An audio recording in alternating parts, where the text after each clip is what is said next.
Pernah terperosok ke liang lahat jenengan ya? Nggih, betul. Pernah sekali. Itu di mana, Mas? Di Ngabar. Oh, di Ngabar. Nggih, di Ngabar.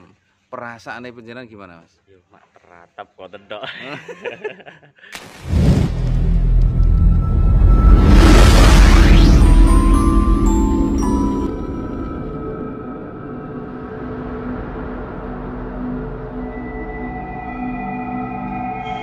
Pandemi COVID-19 masih melanda. Dunia terguncang karenanya, tak terkecuali Indonesia pun juga di dalamnya, termasuk kota kita, Ponorogo. Banyak sudah korban berjatuhan, bahkan tim medis pun beberapa sudah berguguran. Tampak pula beberapa kawan-kawan Satgas COVID-19 yang mulai kelelahan. Assalamualaikum, Mas Arfi. Waalaikumsalam, Mas. Kita capek men. Nggih. Nggih. Bergiat nih. Yang pernah terperosok ke liang lahat jenengan ya? Nggih, betul. Pernah sekali. Itu di mana, Mas? Di Ngabar. Oh, di Ngabar. Nggih, di Ngabar. Perasaannya panjenengan gimana, Mas? Yo mak teratap kok tedok. Takut ya? Serem? Enggak kalau serem. Ya. Cuma mak gerakap gitu, Mas. tedok ya. Soalnya kan kedalamannya kan 160. Oh, ini dalam ya? Iya, Bandingnya. memang untuk kedalamannya protokolnya segitu. Panjangnya 2 meter, lebar 80, terus dalamnya 160. Oh, gitu. Iya. Itu karena apa, Mas? Jalan terperosok capek apa? Iya. Di sisi lain capek, itu kalau pas Ngabar kemarin barengannya 4. Oh, sehari memakamkan 4 pasien. 4 pemakaman, terus di Ngabar itu terakhir. Ternyata tanahnya juga gembur. Oh, iya. Tanahnya gembur, pijakannya nggak pas, melorot. Iya. Nggih. Matur nuwun, jaga kesehatan, jaga Siap. kondisi. Nggih. Assalamualaikum. Siap.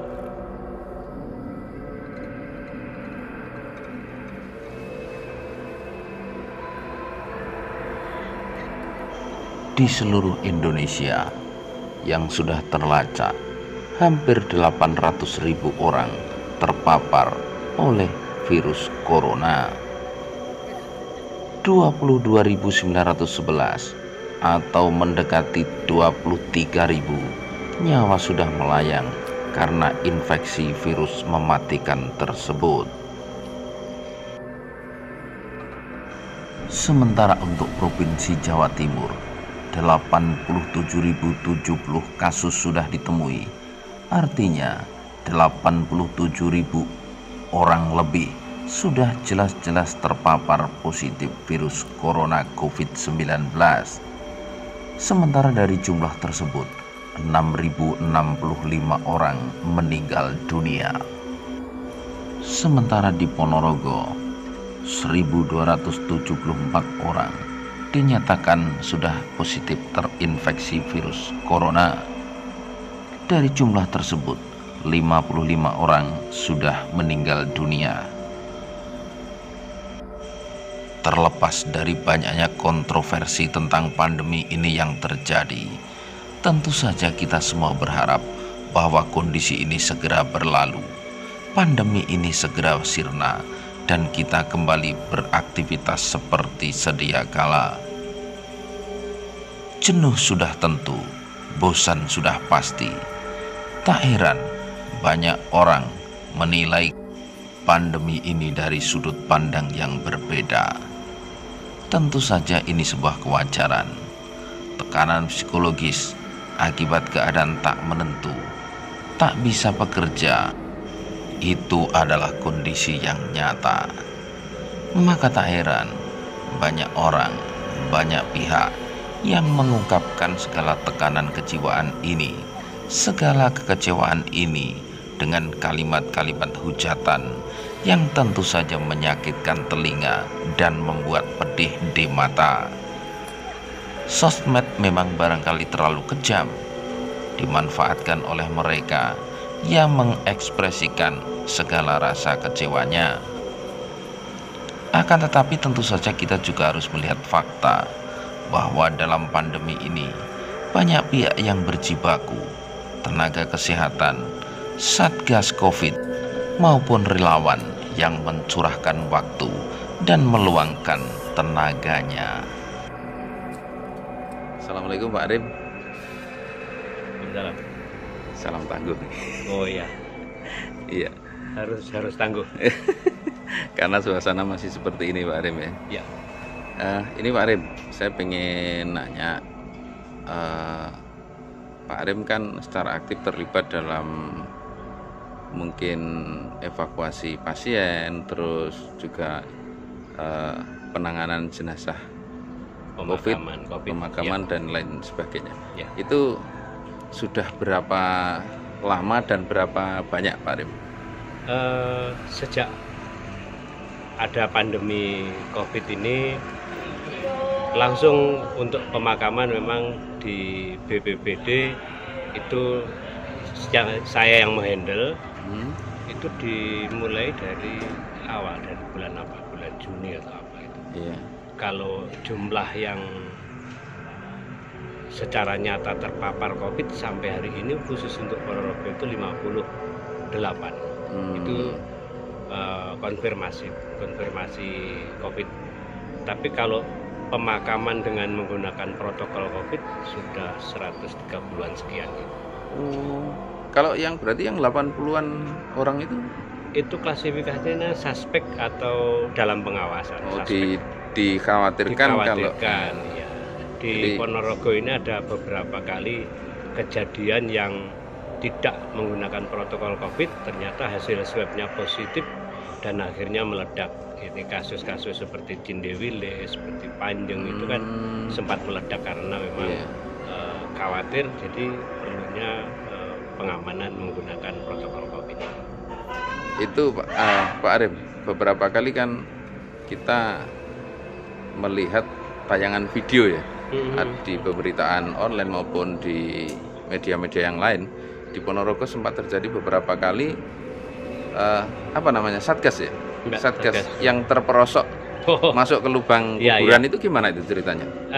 Satgas ini bekerja ketika kematian jam berapapun, klasifikasinya diupayakan maksimal 4 jam setelah meninggal itu sudah termakamkan. Sudah harus dimakamkan. Oleh karena itu memang buru waktu dan jam berapapun. Ada berangkat penggalian tengah malam, ada mulai sore, jadi biasa jam berapapun. Ini di dua lokasi yang pernah terperosok itu memang situasinya agak rumit. Yang pertama karena patoknya terlalu dekat, kemudian pas berdiri di pinggir lubang liang itu, akhirnya terpleset. Nah itu yang satu. Tapi yang lokasi di mana itu? Di daerah selatan ini, di daerah mana? Jetis. Ya. Kalau yang satunya lagi di daerah Ngerupit Jenangan, tapi posisinya dekat dengan Melilir. Itu tanahnya kan campur pasir. Jadi ketika berdiri di pinggir liang, itu tanahnya roboh, longsor. Akhirnya terperosok satu. Kemudian setelah peti dimasukkan, itu satu lagi yang terjatuh dan sampai lumayan langsung tertidur di atas peti itu. Itu ada juga yang seperti itu karena longsor, tanahnya longsor. Faktor capek atau faktor tanahnya memang rawan untuk longsor. Semata faktor kondisi alam. Ya. Kalau masalah kecapean, ini Ponorogo kebetulan rekornya sehari 4 kali pemakaman. Dan tim pemakam ini kebetulan hanya satu kelompok relawan yang siap. Itu pas tengah-tengah malam mereka sangat kecapekan dan tidur di pinggir-pinggir jalan itu, pemakam. Saking capeknya. Seperti itu. Kalau ini Pak Di, otomatis kan sering kerja malam ya, karena kalau sinetronnya kejar tayang, tapi kalau teman-teman Satgas kan kejar makam kan begitu. Kejar makam. Itu pernah nggak ada pengalaman-pengalaman yang serem gitu? Ini kalau saya pribadi tidak merasakan. Ya hanya di awal itu karena COVID barang baru, kemudian ada ketakutan terhadap virus itu kadang-kadang sampai rumah itu ada rasa was-was menghantui itu. Tapi sudah 3-4 kali dan puluhan kali akhirnya terbiasa di pemakaman. Ini saya pribadi, tapi kalau untuk kawan-kawan ya ada juga yang kejadian aneh-aneh itu. Ini berapa mengalami kejadian-kejadian yang serem kayak gitu. Terus ini Pak Arif, kan banyak sekali ya kita kalau bahasanya agak ekstrim orang yang nyinyir dengan kondisi seperti ini. Bahkan sempat kan juga sering kalau di Ponorogo sering menyalahkan ini dan itu, nyacat kerjanya Satgas dan lain sebagainya. Himbauan dari Pak Arif? Ya pro kontra itu memang selalu ada, dan bagi yang rekan-rekan yang kebetulan tidak percaya adanya COVID, dan itu memang sebisa mungkin diarahkan, diberi pengarahan. Tapi memang 1-2 orang tetap ngeyel bahwa itu tidak ada. Sampai kalau memang tidak ada, ojo ngomong saja gitu loh. Ayo kita sama-sama berkegiatan di sini. Kalau memang tidak percaya COVID, saya ada di lokasi shelter itu terpapar COVID. Ayo ke dalam bersama-sama, nggak usah pakai APD. Wanika. Iya, wanika. Apa sekedar nyinyir saja.